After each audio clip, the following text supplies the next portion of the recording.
जय हिंद।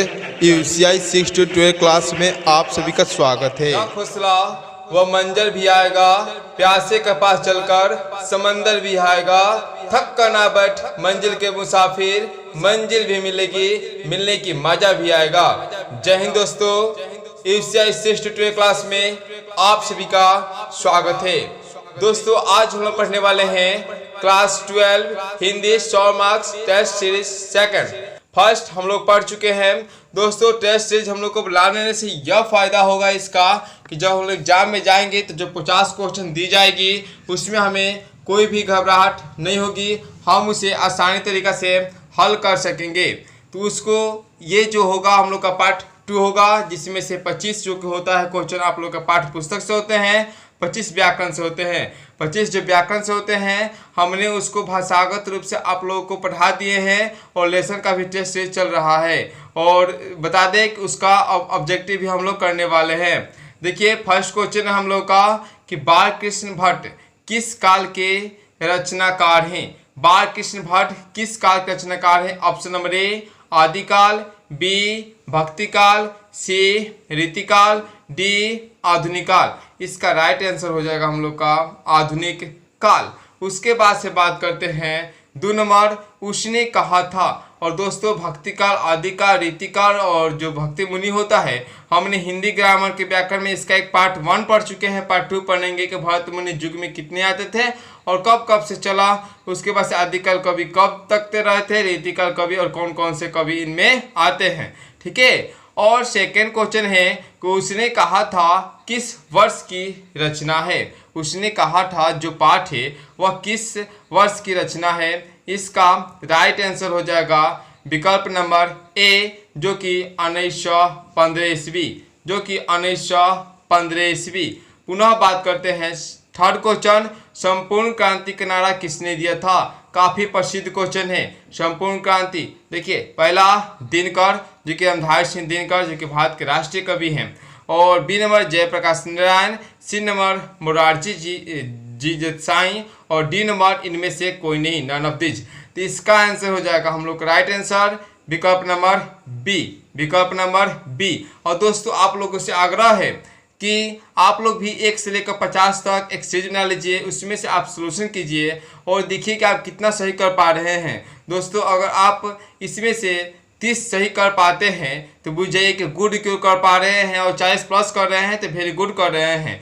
जैसे हम लोग का टेस्ट 10 तक पढ़ लेंगे और हिंदी ग्रामर का पढ़ लेंगे तो हम लोग 95 प्लस स्कोर कर सकते हैं अपने बोर्ड एग्जाम में। चलते हैं next question number 4। Question number 4 है अर्ध नारीश्वर की किसकी रचना है। पहला दिनकर, बी नंबर बालकृष्ण भट्ट की, सी नंबर मलयज की, डी नंबर मोहन राकेश की। तो इसका राइट आंसर हो जाएगा दिनकर जो कि विकल्प नंबर ए होगा। अब देखिए 5 नंबर क्वेश्चन, रोज कहानी की नायिका कौन है। पहला मालती, बी कलावती, सी सुनीता, डी रागिनी। तो इसका राइट आंसर हो जाएगा मालती जो कि विकल्प नंबर ए होगा, विकल्प नंबर ए होगा। क्वेश्चन नंबर 6, एक लेख और एक पत्र के लेखक हैं। पहला Sukhdev, B number Balkrishna Bhatt, C number Bhagat Singh, D number Rajguru. तो इसका जो राइट आंसर होगा भगत सिंह होगा, भगत सिंह जो कि इनकलाब जिंदाबाद जिसका अर्थ होता है सच्ची बगावत की जय हो का प्रसिद्ध नारा दिए थे, जिन्होंने अंग्रेजों को नाक में दम कर रख दिए थे। ये बोल सकते हैं कि चौरा कांड जो कि अशोक आंदोलन था उसमें भी भाग लिए थे काफ़ी। और एक समय की घटना है याद आ रहा है उसे बता दें, आप लोग चाहें तो सुन सकते हैं कि इनको बोल सकते हैं कि शादी का जब दिन रहा था तो ये अपने घर से भागकर चले गए थे अपने गुरु जी के पास। ठीक है। तो क्या हुआ कि वहाँ पे थे हम लोग का चंद्रशेखर आज़ाद, और चंद्रशेखर आज़ाद उसके बाद से थे हम लोग का लाला लाजपत राय। जब चंद्रशेखर आज़ाद क्रांति से आए तो लाला लाजपत राय के सामने भगत सिंह जो थे उन्होंने कहा कि इस छोटे से बालक को आप क्यों रखे हुए हैं।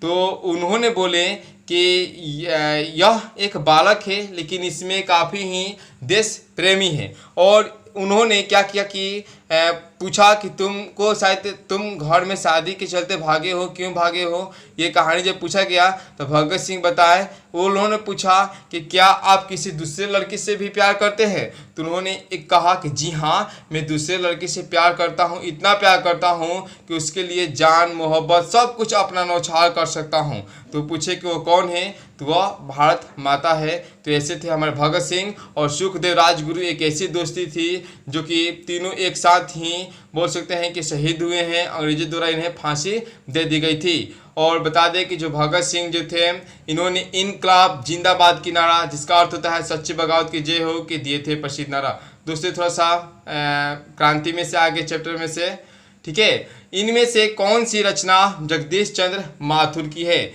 जगदीश चंद्र माथुर की पूछी गई है। ए नंबर बातचीत, बी नंबर ओ सादनीरा, सी नंबर तीर्थी, डी नंबर हंसते हुए मेरा अकेलापन। तो इसका राइट आंसर हो जाएगा 7 का बी ओ सादा नीरा, 7 का बी ओ सादा नीरा।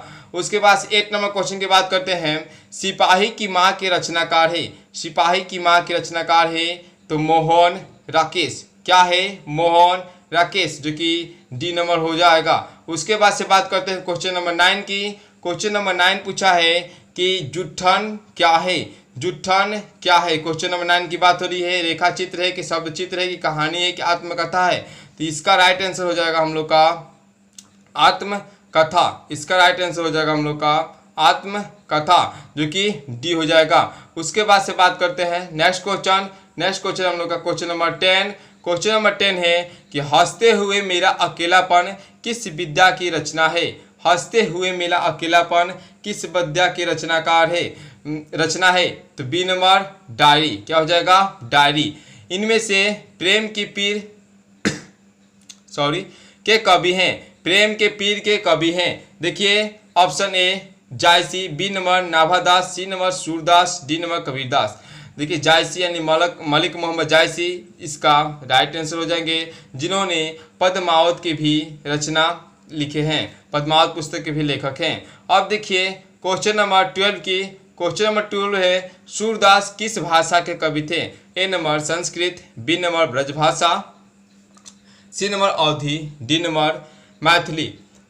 तो सूरदास की बात हो रही है तो सूरदास जो थे वह ब्रजभाषा के लेखक थे, ब्रजभाषा कवि के लेखक थे।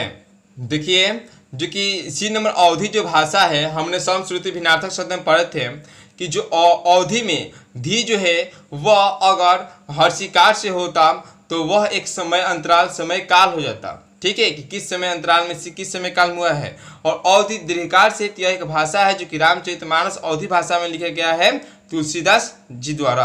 अब देखिए पुनः आ गया 13 नंबर क्वेश्चन कि तुलसीदास का बचपन का नाम क्या था? ए नंबर राम बोला, सी नंबर श्याम बोला, बी नंबर श्याम बोला था, और सी नंबर हरि बोला, डी नंबर में शिव बोला। देखिए उन्होंने बोल सकते हैं कि राम नाटक और ये राम जी के बारे में ही लिखे हैं, तो इसलिए राम बोला उनका बचपन का नाम माइंड मैपिंग कर सकते हैं। तो विकल्प नंबर ए हो जाएगा राम बोला। अब चलते हैं क्वेश्चन नंबर 14। क्वेश्चन नंबर 14 है हम लोगों का कि नाभादास के दीक्षा गुरु कौन थे? नाभादास के दीक्षा गुरु, तो इसका राइट आंसर हो जाएगा स्वामी अग्रदास, जो कि विकल्प नंबर बी होगा। अब चलते हैं क्वेश्चन नंबर 15। क्वेश्चन नंबर 15 है कि भूषण को भूषण की उपाधि किसने दी थी? भूषण को भूषण की उपाधि किसने दी थी? ए नंबर छत्रपति शिवाजी ने, बी नंबर महाराजा छत्रसाल ने, सी नंबर राजा रुद्र शाह ने, डी नंबर औरंगजेब ने। तो रुद्र शाह तो होंगे नहीं, औरंगजेब होंगे नहीं, यानी विकल्प नंबर इसका रुद्र शाह ही होंगे, जो कि विकल्प नंबर सी होगा, ठीक है। उसके बाद से बात करते हैं हम लोग 16 नंबर क्वेश्चन कि तुमल कोलाहल कलह में किसकी रचना है? तुमल कोलाहल कलह में किसकी रचना है? तो ए नंबर में दिया है दिनकर, बी नंबर में दिया है जयशंकर प्रसाद, सी में दिया अजय और डी में दिया रघुवीर सहाय। दोस्तों आप सभी कवियों के बारे में आप लोग आसान तरीके से जानते होंगे और ये काफ़ी प्रसिद्ध है। जैसे अजय परमाणु के लिए प्रसिद्ध है, जो कि हिरोशिमा और नागासाकी के बम के बारे में बताया गया है, जो कि द्वितीय विश्व युद्ध की घटना थी। पहला बम गया था हिरोशिमा पर, दूसरा का नागासाकी 6 अगस्त 1945, 9 अगस्त 1945। लेकिन इसमें इसका शासन नहीं होना है जयशंकर प्रसाद, जो कि हम लोग का विकल्प नंबर बी होगा। अब चलते हैं क्वेश्चन नंबर 17 कि पुत्र वियोग किसकी रचना है? पुत्र वियोग किसकी रचना है? सुभद्रा कुमारी चौहान, रघुवीर सहाय, अजय, अशोक वाजपेयी। इसका राइट आंसर हो जाएगा सुभद्रा कुमारी चौहान। अब चलते हैं 28 नंबर, दूसरा सप्तक का प्रकाश वर्ष है। दूसरा सप्तक का प्रकाश वर्ष है 1951 ईस्वी। 1951 ईस्वी, यानी बता सकते हैं कि दूसरा जो सप्तक था वह किस ईस्वी में इसका प्रकाशन हुआ था, यानी वह ईस्वी हुआ था। अब बोल सकते हैं 19 नंबर कि मुक्ति बोध का जन्म स्थली है। मुक्ति बोध पूछा गया है, मुक्ति बोध का जन्म स्थली, इसका आंसर हो जाएगा सी, जो कि छत्तीसगढ़ हो जाएगा। सी छत्तीसगढ़ हो जाएगा। अब चलते हैं क्वेश्चन नंबर 20 पर। क्वेश्चन नंबर 20 से हम लोग का कि अधिनायक किस कवि की रचना है? अधिनायक किस कवि की रचना है? जो कि 20 नंबर है, तो वह हो जाएगा रघुवीर सहाय। रघुवीर सहाय। अब चलेंगे हम लोग नेक्स्ट क्वेश्चन, जो कि ग्रामर स्टार्ट हो गया। नेक्स्ट क्वेश्चन हम लोग का वार्तालाप। वार्तालाप का संधि विच्छेद है। संधि विच्छेद हमने बहुत अच्छे तरीके से पढ़ा है, उसका हम लोगों ने भाषागत वीडियो पढ़ लिए हैं, अब ऑब्जेक्टिव वीडियो पढ़ने वाले हैं। तो वार्तालाप, इसे खंड करते हैं। संधि यानी दो शब्दों का आपस में मेल होता है। तो वार्ता जोर अलाप, जो कि विकल्प नंबर बी होगा। वार्ता जोर अलाप। नायक का संधि विच्छेद है ने जोर अक। देखेंगे ने जोर अक कहाँ है? तो विकल्प नंबर ए में है। ने जोर अक, जो कि विकल्प नंबर ए में है। अन्वेषण का संधि विच्छेद है। अन्वेषण का संधि विच्छेद पूछा गया है, तो अन्वेषण बोला गया है। तो अनुजुरेशन, जो कि विकल्प नंबर सी में दिखाई दे रहा है। अब बात करते हैं, थोड़ा सा ज़्यादा हो गया, थोड़ा सा विकल्प नंबर जो कि हम लोग का सी में दिखाई दे रहा है। अब बात करते हैं क्वेश्चन नंबर 24, उद्गम का संधि विच्छेद है। तो देख लीजिए त थ द, तो पहिलका का तिसारका से आता है, ठीक है। पहिलका का कछटप वर्ग जो हम पढ़ाए हैं, पहिलका का तिसारका सा, तो क्या लगाते हैं? पहिलका वर्ण वाला निकालते हैं। जैसे देखिए ग आता है, जैसे दिग्गज, तो दिक जोर गज होता है, ठीक है। दिगंबर, दिक जोर अंबर। तो उसी तरीका से उद्गम, क्या बोला है? उद्गम। तो द त आ रहा है पहले के, त वर्ण वाला में है, तो क्या कर सकते हैं इसको हम लोग? उत जोर गम। क्या करेंगे? उत जोर गम। आशा करते हैं कि समझ रहे होंगे, क्योंकि संधि आप लोग पढ़ चुके होंगे। अब देखिए निश्चल, अगर देखिए तालाबे स, आधा तालाबे स, आधा मूर्धन स, आधा दंड स आए, तो हम लोग उसको विसर्ग संधि में तब्दील कर देते हैं, अर्थात हम लोग का हो जाएगा निह जोड़ चल, जो कि विकल्प नंबर बी हो जाएगा। अब देखिए प्रत्यय आ चुका है, परफिक्स और सुफिक्स का क्वेश्चन यहाँ से स्टार्ट हो गया। तो लुटेरा में कौन सा प्रत्यय है? तो प्रत्यय यानी जो ऐसा शब्दांश जो किसी वर्ड के बाद में जुड़कर उसका एक नया अर्थ निकालता है। तो देखिए बाद में लुटेरा, तो इसको तोड़ते हैं लुट प्लस एरा, यानी विकल्प नंबर हो जाएगा सी। विकल्प नंबर हो जाएगा सी। अज्ञान में उपसर्ग पूछा है, यानी वैसा शब्दांश सॉरी दोस्तों, वैसा शब्दांश जो किसी शब्द के पहले जुड़कर क्या करता है? उस शब्द को नया अर्थ देता है और नया एक शब्द बनाता है। जैसे अजोर ज्ञान, अजोर ज्ञान, तो अज्ञान हो जाएगा, जो कि विकल्प नंबर हम लोग का सी हो जाएगा। और दिखाई दे रहा है। अब चलते हैं 28वें क्वेश्चन कि राजकुमार कौन सा समास है? यानी राजा के कुमार, राजा के बेटा की बात की जाती है ना, तो देखिए संबंध भी दर्शा रहा है। तो राजा के का और कारक विभक्ति आता है सिर्फ प्रथम को छोड़कर, करता नहीं, ईश को छोड़कर और लास्ट संबंधों को छोड़कर, तो वह होता है तत्पुरुष में कि कारक विभक्ति के अनुसार 6 भागों में बांटा होता है, ठीक है। ये संबंध तत्पुरुष अगर डीप में जाए क्वेश्चन, तो बताइएगा संबंध तत्पुरुष से, इतना डीप में भी आप लोग पढ़ चुके हैं। चलते हैं नेक्स्ट क्वेश्चन। नेक्स्ट क्वेश्चन हम लोग का कि दाल रोटी के समास का नाम बताइए। देखिए इसमें क्या है कि विपरीत चिन्ह वाले हैं। दाल की रोटी, भात नहीं कहते हैं कि भात दाल भात, और कहते हैं माता पिता, भाई बहन, और संयुक्त चिन्ह लगा भी होता है तथा एवं ये सब लगा होता है। तो हम पढ़ा चुके हैं वह कौन सा समास होता है? द्वंद्व समास होता है, जो कि विकल्प नंबर सी में दिखाई दे रहा है। अब बात करते हैं हम लोग नेक्स्ट क्वेश्चन। नेक्स्ट क्वेश्चन हम लोग का कि घनश्याम कौन सा समास है? घनश्याम कौन सा समास है? तो घनश्याम की बात की जाए, घन के श्याम यानी उपमेय और उपमान, यानी दूसरे किसी का विशेषता बता रहा है, श्याम की विशेषता बता रहा है, तो वह हम लोग का हो जाता है क्रमधारय समास, जिसे बोलते हैं उपमेय उपमान समास, जो कि विकल्प नंबर ए में दिखाई दे रहा है, जो कि विकल्प नंबर ए में दिखाई दे रहा है। उसके बाद से बात करते हैं नेक्स्ट क्वेश्चन। नेक्स्ट क्वेश्चन है हम लोग का कि चौराहा, चौराहा कौन सा समास है? तो देखिए प्रथम पद अगर क्या हो कि गिनती का अक्षर हो, गिनती का अक्षर अर्थात संख्यावाचक हो, जैसे त्रिफल, ठीक है, त्रिफल, दशानन जो कि बहुब्रीहि समास और द्विगु समास भी आता है। तो अगर पहला पद गिनती संख्यावाचक हो तो उससे हम लोग जिसे गणना कर सकते हैं तो द्विगु समास कहते हैं। तो इसका आंसर हो जाएगा 31 का बी नंबर जो कि हो जाएगा द्विगु समास। अब देखिए पीताम्बर, पीताम्बर कौन सा समास है? तो इसका ऐसी तरह से दिखाई दे रहा है कि अब बुरी समास हो जाएगा, क्योंकि इसका विग्रह करने के बाद से या कोई भी पद प्रदान नहीं होता है और विग्रह करने के बाद से किसी तीसरे पुरुष का वह विशेषता बताता है। अब चलते हैं कि नेक्स्ट क्वेश्चन 33 नंबर कि पय का पर्यायवाची शब्द है, पय का पर्यायवाची शब्द है यानी दूध पय, पय लिखना चाहिए था वहाँ पे, तो जो कि विकल्प नंबर हम लोग का ए हो जाएगा दूध। आप देखिए अनुराग का विलोम शब्द है, तो विलोम शब्द तो पढ़ चुके हैं, उसमें ये भी मार चुके हैं कि विराग हो जाता है। उसके बाद चलते हैं नेक्स्ट क्वेश्चन 35 नंबर कि अथ का विपरीतार्थक शब्द है, अथ का विपरीतार्थक शब्द है, अथ का हो जाता है, अथ का हो जाता है हम लोग का अथ का हो जाता है इति, अथ का हो जाता है हम लोग का इति, क्या हो जाएगा इति। उसके बाद से बात करते हैं नेक्स्ट क्वेश्चन कि कृष्ण का विलोम है, कृष्ण का विलोम है, कृष्ण में से होता है हम लोग का बोल सकते हैं कि इसे श्याम से की जाती है। तो विलोम पूछा है तो कृष्ण काला नहीं होगा, सफेद उजला, तो सफेद उजला फिर से शुक्ल हो जाए। कृष्ण का हम लोग क्या करते हैं शुक्ल करते हैं, जो कि विकल्प नंबर सी में दिखाई दे रहा है। उसके बाद से बात करते हैं 37 नंबर क्वेश्चन कि अस्थावर, अस्थावर का विलोम है, अस्थावर में से होता है स्थिर, निरंतर वहीं पे बनाए रखना, तो विलोम पूछा है तो स्थिर तो होगा नहीं। उसके बाद से सरल बड़ा, तो इसका हो जाएगा जंगम यानी इसमें जंग लग जाना, ये जो चलते रहना, ये हो जाएगा जो कि विकल्प नंबर बी में हो जाएगा। अब देखिए नर का विपरीतार्थक शब्द है, नर का तो नारी होता है जो कि आप लोग सब किसी को पता है नारी। उसके बाद चलते हैं नेक्स्ट क्वेश्चन, नेक्स्ट क्वेश्चन हम लोग का कि स्तुति, स्तुति का विलोम शब्द है निंदा करना, शिकायत करना, घृणा, द्वेष। तो आप लोग बता सकते हैं स्तुति का हो जाएगा निंदा करना, स्तुति का हो जाएगा निंदा करना। संध्या का विलोम शब्द है, संध्या का तो प्रातः काल होता है जो कि विकल्प नंबर बी में दिखाई दे रहा है। उसके बाद से बात करेंगे हम लोग नेक्स्ट क्वेश्चन, नेक्स्ट क्वेश्चन है हम लोग का कि शिव का उपासक कहलाता है, जो शिव का उपासक हो उसे क्या कहते हैं हम लोग? तो शिव का उपासक शिवम, सत्य शिवम की बात नहीं की जा रही है, संकर तो उन्हीं का प्राप्त शब्द है। उपासक की बात की जा रही है जो उनको नहीं होता है कि भूखते हैं हम लोग किसी पर, तो उसका बात की जा रही है, जो कि शे हो जाएगा, क्या हो जाएगा शे हो जाएगा। अपने पैरों पर खड़ा होना मुहावरे का अर्थ है, तो दूर जाना, अपने पैरों पर खड़ा होना तो दूर जाना कैसे हो जाएगा?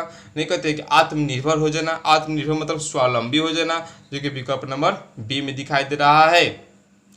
आसमान टूटना मुहावरे का अर्थ है, आसमान टूटना मुहावरे का अर्थ है, तो बता सकते हैं हम लोग इसका हो जाएगा अचानक, क्या हो जाएगा अचानक मुसीबत आना, नहीं होता है अरे हमारे ऊपर आसमान टूट गया, यानी अचानक मुसीबत आ गई, कोई घटना अचानक घट गई, तो ठीक है, तो इसका आंसर हो जाएगा बी नंबर अचानक मुसीबत आना। अब देखिए घाट घाट का पानी पीना, तो अरे घाट घाट का पानी पीते हैं तो किसी को गला लग जाता है, खांसी हो जाती है, लेकिन वो घाट घाट का पानी पीता है यानी क्या होता है वह काफ़ी बोल सकते हैं कि अनुभवी होता है, क्या बोल सकते हैं अनुभवी होता है। तो इसमें दिया अनपढ़ मूर्ख होना प्यास लगना, ये तो बात